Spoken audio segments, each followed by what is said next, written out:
আসসালামু আলাইকুম, কেমন আছেন সবাই? আশা করি ভালো আছেন। আমরা উমরা করার উদ্দেশ্যে রওনা দিয়েছি বৃহস্পতিবার রাত্রিতে ইনশাআল্লাহ জুমার নামাজ পবিত্র কাবা শরীফে আদায় করব সেই উদ্দেশ্য নিয়ে।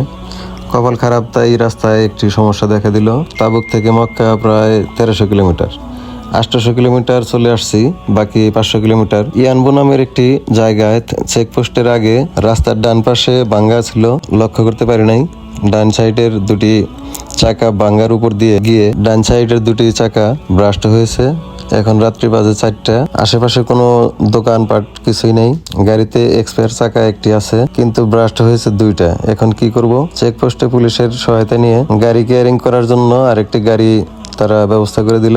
ওই গাড়ির উপর আমার গাড়ি উঠাইয়া নিয়ে যাচ্ছি চাকা পাল্টানোর জন্য। একটি পেট্রোল পাম্পে গেলাম, সেখানে সব দোকান বন্ধ। 4-5 ঘন্টা অপেক্ষার পর সে দোকান খোলার পরে আমরা চাকা দুইটা চেঞ্জ করে পুনরায় রওনা দিলাম মক্কার উদ্দেশ্যে। আলহামদুলিল্লাহ আমাদের বড় ধরনের কোনো সমস্যা হয় নাই। তো আমরা চলে আসছি, জুমার নামাজের আগে আমরা মক্কায় পৌঁছে গেছি।